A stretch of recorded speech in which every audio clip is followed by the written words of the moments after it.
This is the story of the hunt for the world's most dangerous hackers.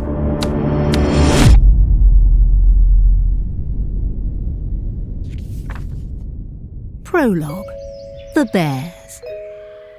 Once upon a time, there were 5 bears. They all lived in Russia. Each one was different in the things they liked and in the things they did. But they shared one important trait: their metaphors, Nicknames for special units of Russian intelligence services. These units are made up of hackers, some of the most dangerous in the world. They each have different objectives: to spy, to expose, to wreak havoc. But they're not just a threat to computers or networks. They're a threat to Western democracies. They're tools of destabilization, of psychological warfare, of political manipulation. They've already made it into the German parliament, into the email inboxes of the country's elected officials. They threw their full weight behind Donald Trump's 2016 campaign. They travel the world, working in the interest of Vladimir Putin's regime. And they've played a key role for years in Russia's brutal war against Ukraine. This documentary reveals who these hackers are, how they operate, and how we can protect ourselves from them.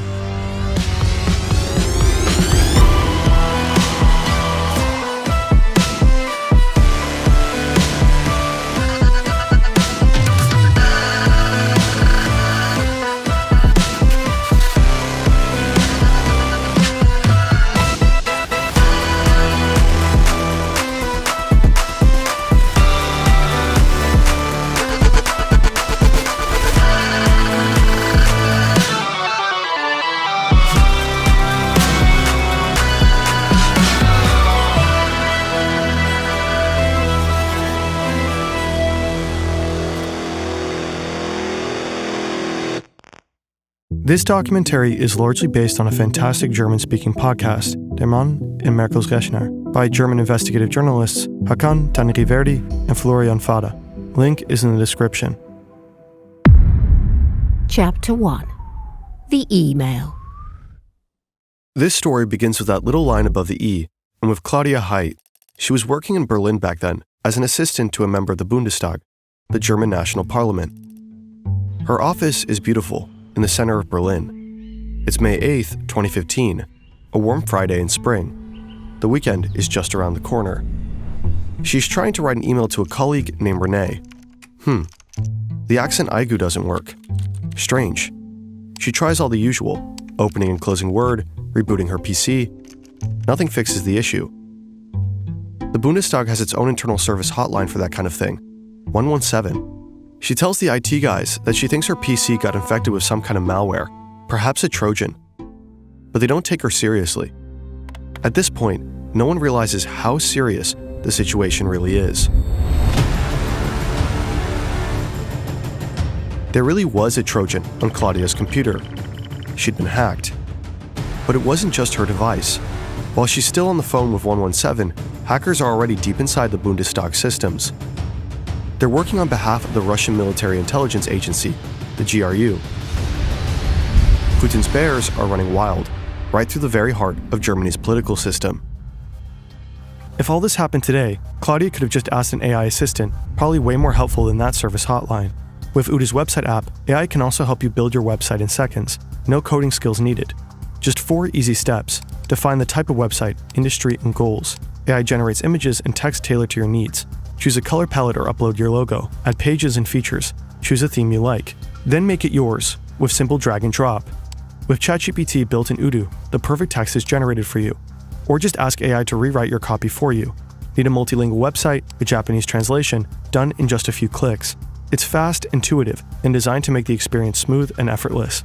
Let Udo's built-in AI handle the busy work so you can focus on the big picture. Get started today for free. Your first app is free for life, including unlimited hosting and support. With the website app, you can even get a free custom domain for 1 year. You've never launched a website this easily.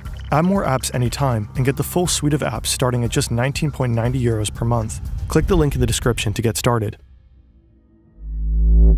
8 days earlier, on April 30th, 2015, dozens of MPs and their staffs received an email. It looked official, as if it came from the United Nations.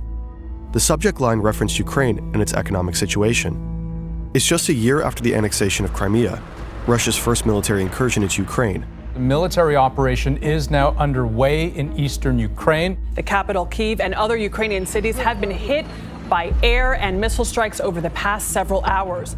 The situation in Ukraine was already a red-hot political issue. You had to stay informed, and if the UN sent something around, Claudia Height and many others clicked. That single click was enough. Malware installed itself quietly in the background. No pop-ups, no warnings. The infection was silent, and from that moment on, the hackers had access. Their objective was clear: gain administrator rights. With those, they'd have the digital equivalent of master keys, access to everything, the power to change anything. And they got what they came for. They broke into areas of the system that should have been completely off limits. That's how they were able to push deeper and deeper, until they'd essentially taken over the Bundestag's IT infrastructure. It was a sophisticated operation, carefully planned and executed. The attackers moved laterally, jumping from computer to computer, scanning for valuable information, documents, emails, anything of use. Eventually, they reached 2 machines inside a parliamentary office of the Conservatives. And not just any office, Angela Merkel's, the German chancellor at the time.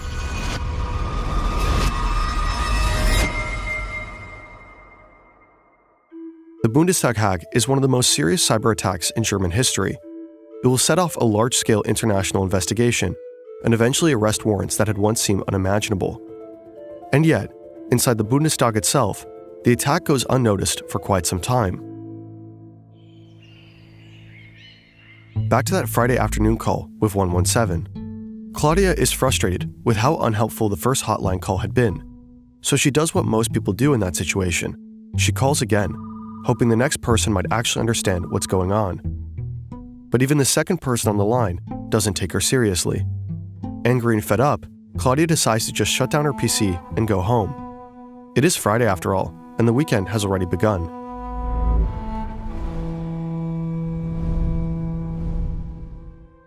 On Monday morning, an IT staffer remotely logs into Claudia's machine and reinstalls Word, which, of course, doesn't fix anything. By the afternoon, someone finally comes in person, but even they don't catch that there's a Trojan on Claudia's PC. By this point, the hackers have already been inside the system for at least 2 weeks. And still, almost no one realizes that this might actually be a cyber attack. Meanwhile, over in the UK, a cybersecurity firm has been keeping an eye on a suspicious foreign server, one that had been used for previous cyber attacks. Suddenly, that server establishes a connection to machines inside the Bundestag network. The firm alerts the Federal Office for the Protection of the Constitution. A day later, the warning reaches both the Bundestag's Classified Information Office and the Federal Office for Information Security, BSI, in Bonn. Thanks to German bureaucracy doing what German bureaucracy does, the warning takes a brisk 3 days to actually land. Finally, someone realizes what's happening. The BSI sends a special team to Berlin. Their job? Comb through the logs. Those are automatic records on computers that track what happened, when, and how. Which programs were opened, what was clicked, what ran in the background. All of it. The BSI team needs to figure out 3 things. Is this a major attack? Yes. What are the hackers after? Probably stealing data. And are they still inside? Very much so. The team doesn't hesitate. They shut down the entire network.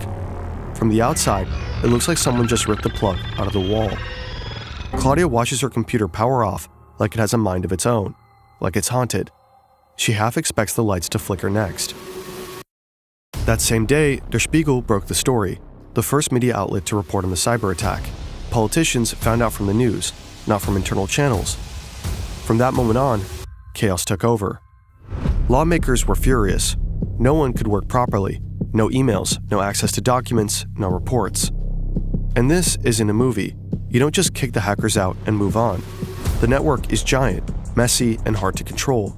The response team had to fight their way through it, trying to stop any further data theft and wrest back control. It took weeks to clean the system. During that time, MPs and their staff could only use certain parts of the network. No one knew if the hackers were still reading their emails. Important notes were suddenly written down by hand again, just to stay safe. The Bundestag's IT security was clearly overwhelmed. It faced intense criticism in the months after. When the dust finally settles, the investigation into the perpetrators begins. and the trail points to Russia right from the start. On Claudia Hyde's computer, investigators find malware called X-Tunnel. X-Tunnel functions like a real tunnel, a direct continuous link that allows attackers to access the network whenever they want. Inside the code, analysts uncover connections to a server believed to be used by a group known as APT-28. APT stands for Advanced Persistent Threat. It's a label used for hacker groups that are not only highly skilled, but also extremely patient. The kind of intruders who don't just strike and vanish, but stay deeply embedded, sometimes for years. By all accounts, APT-28 is a Russian group, and it also goes by another name, Fancy Bear. Fancy Bear operates under the GRU, Russia's military intelligence service. The group is notorious. This is where they work, in what's known as the Aquarium in Moscow. No one knows who they really are. No names, no faces, not even how many of them exist. But one thing is clear.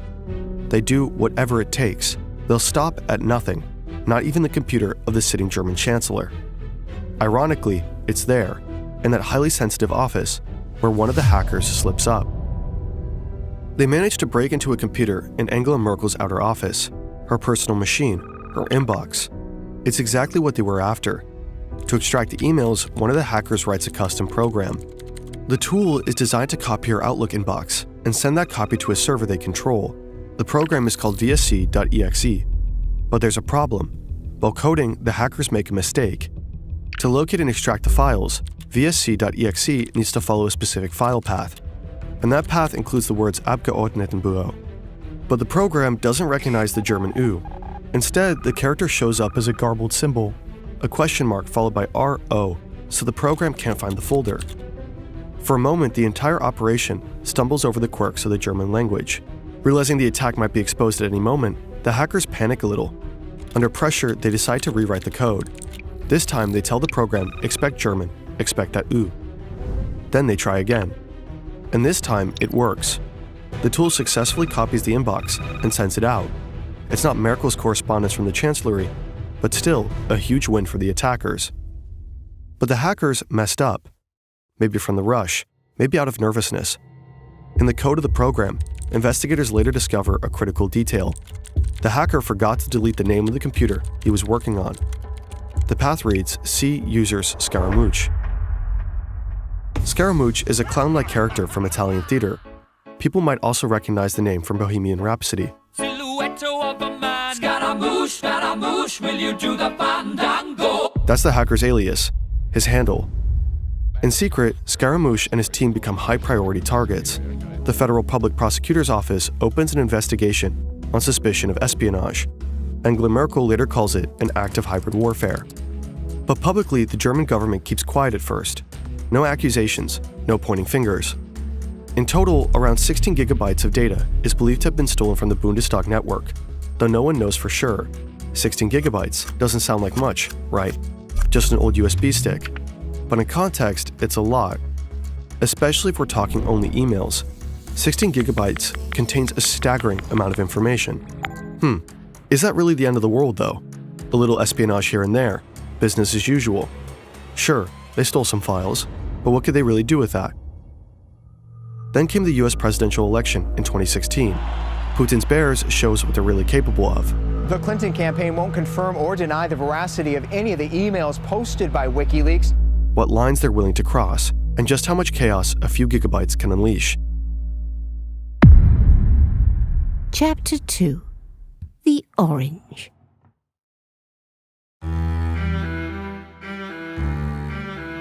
In mid-2015, Donald Trump announces his candidacy.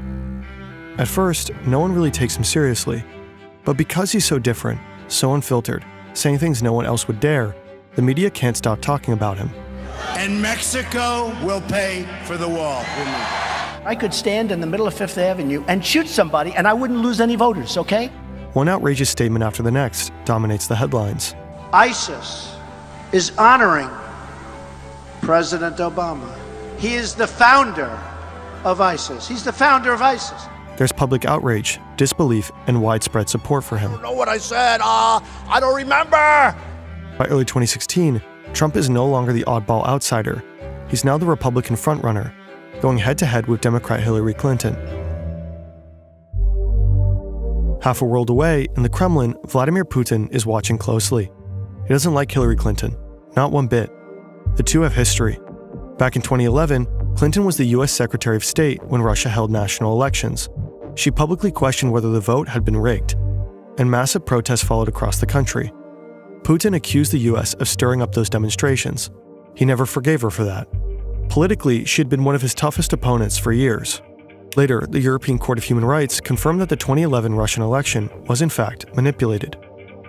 Putin clearly is rooting for the other guy, the loud billionaire. Trump, for his part, has repeatedly praised Putin in the past. He sees Putin as a strong leader, someone he thinks he could get along with as president.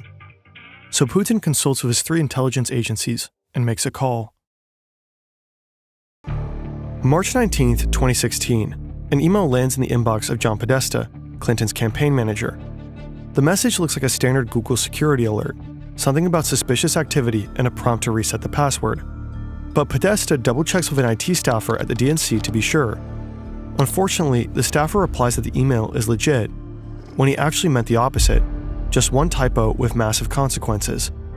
Podesta assumes the message is safe, clicks the link, and enters his login on a fake site. That's it. The hackers are in. They now have access to internal communications, emails, and nearly everything tied to the campaign. They're part of Fancy Bear, the same group tied to the Bundestag hack. They steal 50,000 of Podesta's emails. The tactic is known as phishing, casting bait and waiting for a bite. Spear phishing more specifically, as it's tailored to a specific person. With the same approach, Fancy Bear targets 300 more people inside Clinton's campaign. No one knows how many fell for it. In early April, they go after another key target, the Democratic Congressional Campaign Committee, DCCC, a central player in the Democratic election machine. Using more convincingly real-looking emails, they managed to steal the credentials of at least one DCCC employee. And just like that, they're in again. Once inside, Fancy Bear uses 2 main types of malware, X-Agent and X-Tunnel. The latter is the same tool used in the attack on Claudia Heid's computer in Berlin. While digging through the DCCC, the hackers find something even more valuable. Credentials that let them slip into the Democratic National Committee, DNC, the heart of the party. There, they uncover detailed documents on campaign strategy, including a file on Trump full of potentially damaging information. In early May, the intrusion is finally detected. The DCCC and the DNC hire a cybersecurity firm to clean house, a process that will stretch all the way into October. But the Democrats should have discovered the hackers much sooner. In a small, unremarkable office in Moscow, another set of hackers is quietly at work. This group is known as Cozy Bear, most likely working under the SVR, Russia's foreign intelligence service. They've been inside the Democrats' network since June 2015, far longer than Fancy Bear. As strange as it sounds, Cozy and Fancy Bear probably weren't even aware of each other. They had different bosses, didn't talk, didn't collaborate. Cozy Bear is known for being quiet and methodical, targeting all kinds of institutions without leaving much of a trace. But this time, someone's watching them. In 2014, Dutch intelligence pulled off an incredible hack. They gained access to surveillance cameras in the very building where Cozy Bear operates. They're literally watching the hackers at work. That's how they realize Cozy Bear is crawling through the DNC's systems. So the AIVD warns the American counterparts early on. That warning eventually reaches the FBI. By September 2015, an agent in Washington calls the DNC to let them know Russian hackers are inside their systems. But the warning goes nowhere. The call lands with lower-level IT staff and is more or less ignored. Senior leadership at the DNC later claimed they didn't even know about it at the time. The hackers could have been discovered much earlier. If anyone had looked more closely at Cozy Bear, they likely would have seen Fancy Bear too. And if that had happened, the summer of 2016 might have unfolded quite differently. But it didn't. Back to spring 2016, Fancy Bear launches a website, dcleaks.com, and starting in June, they begin dropping bombshell after bombshell. They invent a fake identity, Guccifer 2.0, a supposed Romanian lone wolf behind all the leaks. Guccifer gets a blog, reaches out to journalists, and offers up stolen files. The DNC hack dominates the headlines. It becomes breaking news on TV. Suddenly, internal dirt from within the Democratic Party, rumors, backroom deals, tensions is out in the open. It's a major blow to Hillary Clinton's campaign. The emails appear to show the DNC clearly favoring Clinton over Bernie Sanders, even though they were supposed to stay neutral. There's content about what she earned for Wall Street speeches, and even an alleged anti-Catholic bias. Trump jumps on the scandal. At a rally, he famously says, Russia, if you're listening, I hope you're able to find the 30,000 emails that are missing. I think you will probably be rewarded mightily by our press. At that point, Clinton is already under pressure over her use of a private email server while serving as Secretary of State. The FBI confirms she also deleted private emails from that account, which makes people believe that she's hiding something. Trump seizes the moment, tying that controversy to the flood of new leaks. That very same day, Fancy Bear sends 76 spear phishing emails to Clinton's staff. The impact of the leaks on Clinton's campaign is huge, maybe not the deciding factor, but they definitely give Trump a boost, over and over again. What started as chaos turned into something more focused, a clear attempt to help Donald Trump. Just over a month before Election Day, the hackers hand over John Podesta's emails to WikiLeaks. And then, week after week, those emails are released strategically, some more dramatic than others, but all grabbing headlines. The constant drip of leaked material creates a lasting impression. Something shady is going on inside the Democratic Party. Clinton loses momentum. She's forced to shift her message and constantly defend herself, in the press and directly against Trump in public debates. The leaks are part of something bigger. Fancy Bear is supported by a digital army of trolls, for example, operating out of this building in St. Petersburg. They flood social media with manipulated content and polarizing posts. Some even succeed in organizing real-life protests across multiple US cities. Hillary Clinton loses. Donald Trump becomes president. It's nearly impossible to measure how much influence the hacks and disinformation had, whether they tipped the scales. But many experts like Kathleen Hall-Jamieson agree they had an impact. Russia, to some extent, successfully interfered with the 2016 US election. It's widely seen as the most effective hack and leak operation ever pulled off. Steal data, release it strategically, and fan the flames of chaos. The idea that states spy on each other isn't new, but taking that intelligence and throwing it into the public to deliberately sway an election, that's something else entirely. If hackers can get their hands on internal data, release it at the perfect moment, and shape public opinion, what does that mean for the future of democracy? If a foreign power can mess with the core of another country's democratic process, that's not just hacking, that's destabilization. And it's part of a broader pattern made to erode public trust in democratic institutions. Democracies are at a disadvantage in this fight. A dictatorship can flood the internet with state media, bots, fake accounts, leak operations, and watches the public sphere in open society fragments and turns against itself. Meanwhile, inside the authoritarian regime, nothing wobbles. Dissent is crushed quickly and publicly. The United States only realizes what just happened after the elections have already passed. The CIA, FBI, and NSA compile their findings in a highly classified report. In early 2017, a redacted version is released to the public. One sentence stands out as especially alarming. We assess that Moscow will apply lessons learned from its campaign aimed at the US presidential election to future influence efforts worldwide. The sheer aggression and scale of these cyber operations, especially in the US, opens many people's eyes. They realize this isn't just spying, it's sabotage. In Germany, alarm bells start ringing too. There's a federal election coming up in 2017. What does all of this mean for them? Then, a new website pops up, btleaks.com. BT like Bundestag, just like dcleaks.com. Suddenly, everyone is on edge. Variations like btleaks.org start appearing too. German authorities notice that someone is registering these sites, and panic starts to set in. Is the world about to see a repeat of the US playbook? In early May 2017, Angela Merkel travels to Russia for the first time since the Bundestag hack. She meets Putin at his summer residence in Sochi. There, she confronts him.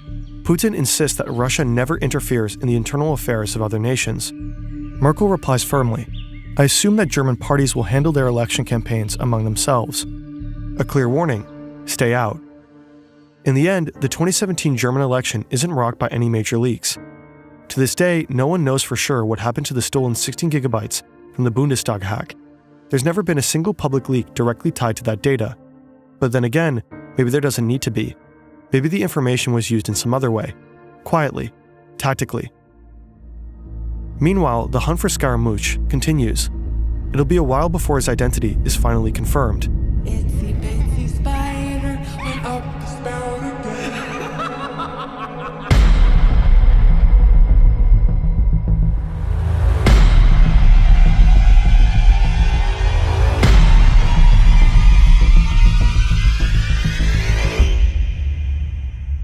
some of his colleagues aren't so lucky. Chapter 3. The Cleaning Crew.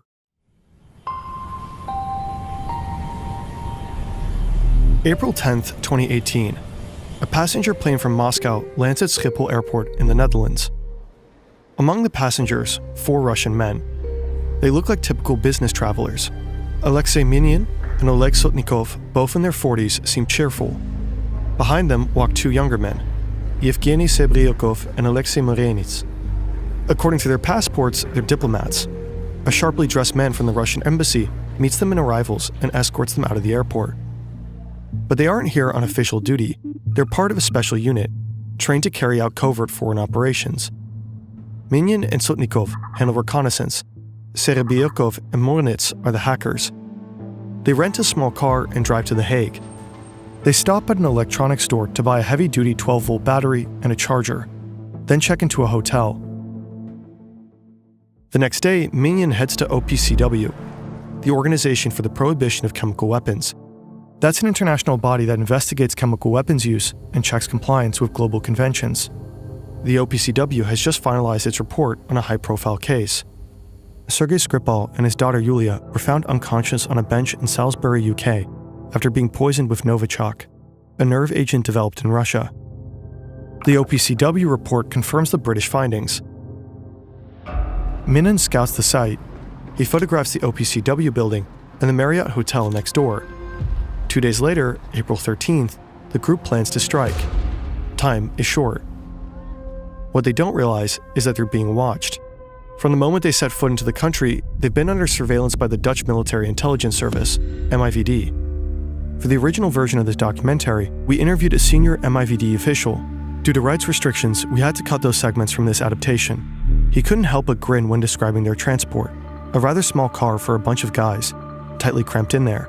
The agency follows them closely, but how did they even know to look for them? Apparently, the MIVD received intelligence that members of APT-28 would be flying in. Fancy bear again. According to The Guardian, the original tip may have come from British intelligence. April 13th, the operation begins. The 4 men drive to the Marriott Hotel and park close to the OPCW building. The car's rear faces the compound. The trunk is packed with equipment. The battery and a voltage regulator power a computer, which is connected to a laptop in the front. Serebryakov and Morenets use it to execute the hack. The key component is a flat panel Wi-Fi antenna hidden under a jacket, connected via USB. It mimics the OPCW's real Wi-Fi network. Devices inside might auto-connect, believing it's legit. Once they connect, the hackers can steal credentials. With those, they could slip into the OPCW's internal network. The likely goal, steal or undermine the Skripal findings, or discredit the organization through a leak. But they don't get that far. Dutch authorities move in. 2 unmarked vehicles roll quietly onto the lot. Then, sudden action. Doors fly open. The 4 men are taken down. One tries to destroy his phone, kicking it repeatedly, but fails. Then comes the search. There's a plastic bag filled with trash from their hotel room, beer cans, receipts, a half-hearted attempt to cover their tracks. Also, 20,000 euros and $20,000 in crisp bills. Most incriminating of all, a taxi receipt in Morenets's bag, documenting a ride from the GRU barracks to the airport on the day of departure. The team's devices tell an even bigger story. One phone was activated just the day before their trip. Its first signal pinged a tower right next to the GRU headquarters. The laptops reveal a broader mission trail. Serebyakov had been in Lausanne in 2016, likely targeting the World Anti-Doping Agency. Breaking news out of Lausanne, Switzerland, where Russia has been handed a 4-year ban by the World Anti-Doping Agency.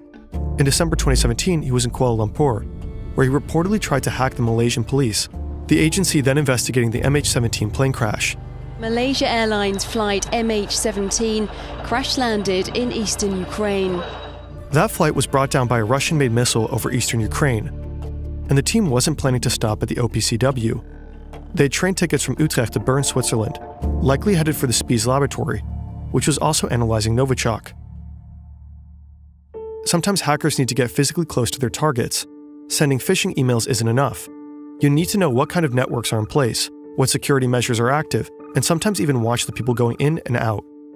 German journalists have nicknamed them the cleaning crew because they show up after something major has gone wrong and try to clean up or spin the story. For the MIVD, this was a major win, and they decided to take it public. Usually they don't disclose their operations, but this time they had a press conference 5 months later.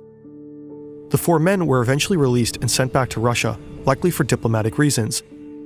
Their mistakes seem amateurish. Why keep that taxi receipt? Well, these aren't mythical hooded figures. They're civil servants, hackers on a schedule, assigned tasks, bad coffee, strict rules. They just happen to work for an authoritarian regime and weaponize code. Russia, of course, denies everything. The men were supposedly just on a routine trip. Of course, nothing screams routine like a flat panel antenna in the trunk. This strange hotel parking lot escapade shows something important. Putin's bears can be stopped. Germany has fended them off. A conservative-linked NGO was targeted, but the attack failed. In France, Macron's 2017 campaign fended off a similar attack. And in the US, the response came loud and clear. In 2018, they decided to send a message. That February, the US Department of Justice indicts 13 Russian nationals and 3 Russian companies. They're accused of deliberately interfering with the American political system. Not long after, another sweeping indictment is released. This one focused specifically on Fancy Bear. The FBI outlines exactly how they traced the DNC hack back to individual Russian operatives. Multiple names are listed, all Russian citizens. According to the investigators, they work for Russian intelligence. The hackers remain safe in Russia, no arrests follow. But one thing is clear, much of the world is now off limits to them. And this isn't just about naming names. It's a clear line in the sand. There are boundaries, and these operatives cross them. One name stands out to German investigators. One of the men listed is believed to use the alias Scaramouche, the same alias linked to the VSC.exe program. His real name is Dmitry Badin. He's the man who broke into Angela Merkel's computer. Today, he's 32 years old. Investigators found out quite a lot about him. They have photos of him, young face, dark blonde hair, shoulder length now. He's from Kursk, married, reportedly has a daughter, lives in a town just south of Moscow. He listens to music while he works, Russian rock, techno. According to forensics, he even streamed football matches while hacking. He's a big fan of Cristiano Ronaldo, apparently. In many ways, he seems like an average guy, but he's a government hacker serving in a regime that targets Western democracies. In May 2020, the German federal public prosecutor files charges against Badin as well. After the first wave of indictments in 2018, Vladimir Putin sat down with NBC for an interview. There he was confronted with the allegations. 13 Russians and 3 Russian-owned companies have been indicted by a special prosecutor named Robert Mueller in the United States for interfering in our election. Why would you allow an attack like this on the United States? Why have you decided the Russian authorities, myself included, gave anybody permission to do this? If the 13 Russian nationals plus 3 Russian companies did in fact interfere in our elections, is that okay with you?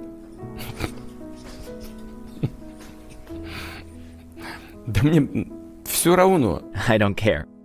I couldn't care less. Putin's bears were never captured. Their operations weren't dismantled. This isn't a story with a clean, satisfying ending. Quite the opposite. Chapter 4. The Satellite.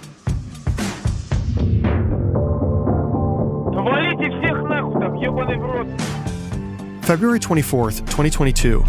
A cold night in Moscow. The day has barely begun.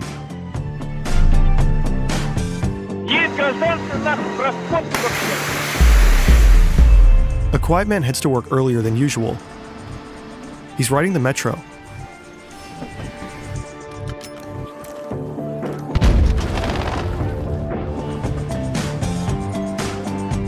At Polizhayska station, he gets off. From there, it's a 10-minute walk.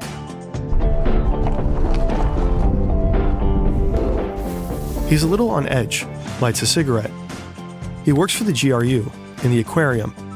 He's part of Unit 74455, better known abroad as Sandworm or Voodoo Bear. At his desk, he pulls up a chair. Time to go to work.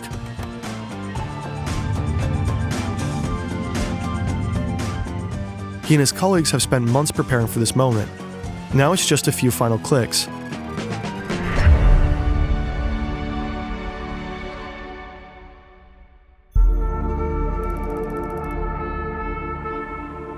Meanwhile, in Austin, Texas, it's still February 23rd. A senior executive at Viasat, a satellite internet provider, is just settling into his evening. Viasat's tech is known for being dependable, especially in remote areas. Suddenly, his devices start lighting up with automated warnings. They're coming from Ukraine. 2 of Viasat's ground stations are under attack, flooded with malicious data packets. Internet from satellites doesn't actually come from space. It's routed through ground stations. If those crash, nothing gets through. And now they're overwhelmed. So overloaded they can't deliver connectivity at all. But the Voodoo Bear operative in Moscow isn't finished yet. These kind of attacks can sometimes be fended off, but this one keeps escalating. Internet providers usually have remote access to their customers' modems. That's how they push software updates. That access, of course, should be highly secure. In Viasat's case, it wasn't. Voodoo Bear had already infiltrated months earlier. The hackers send a command to the modems, forcing them to download malicious code that wipes login credentials stored on the devices. Without those credentials, the modems can't authenticate, can't connect, and go completely offline. The attack spreads fast. The senior manager stares at his screen in disbelief. 30,000 modems across Europe are now nothing but e-waste. In Germany, 5,800 wind turbines go offline. In a small village in Sweden, the internet vanishes. And in Ukraine, Viasat's biggest customer is the military. Suddenly, across army installations, there's tension. The communication infrastructure is being hit. Right as reports flood in from the borders, Russian troops and armored vehicles are pouring in. The invasion, long looming like fog, has begun. Ukraine is hit from 3 directions. Missile strikes, commands are shouted. And amid the chaos, a terrifying thought spreads. What if the comms go down? What if the command dashboards fail? Surveillance feeds cut to black. The Viasat attack was a highly effective cyber strike, perfectly timed with the invasion. But for Ukraine, it wasn't a new experience. Ukraine has been in Russia's cyber crosshairs for years, not just since the invasion in 2022, but dating back to 2014, after the annexation of Crimea. That year, Russia tried to hack Ukraine's elections. In 2015 and 2016, Voodoo Bear took down parts of the country's power grid, each time for hours. In 2022, they tried again. This time, they failed. Russia often tests tactics like election interference in Ukraine before deploying them elsewhere. That's why Ukraine is sometimes called Russia's cyber test battlefield. The war has now been raging for over 3 years, and all of Putin's bears are involved. They attack government systems and major companies. They spy, they leak. They fuel disinformation campaigns. But Ukraine, it seems, is defending itself formidably, not just on the ground, but also in cyberspace. And they're not alone. Today, the country is supported by several leading Western cybersecurity firms. Epilogue. Trains. Putin's bears are still out there, as dangerous as ever. Hagen Tan Reverda is one of the journalists we interviewed for this video. Not long ago, a colleague of his received a mysterious leak. A batch of internal documents from a Russian company called NTC Vulcan. It supplies Russian intelligence services and the military with cyber weapons of all kinds, and their internal documents are chilling. Among other things, Russia seems to have been mapping out what to do once a territory is conquered, how to bend it, break it, remake it. Beyond that, they're experimenting with control over foreign critical infrastructure. For example, they're testing if they can slow down trains. And if you can slow down a train, well, then you can speed it up too. One thing is certain. We haven't heard the last of the bears, not by a long shot. And in the years ahead, we'll have to stay alert. Learn to spot their traps, their tricks, their carefully laid bait. Because once they're inside, it rarely ends well.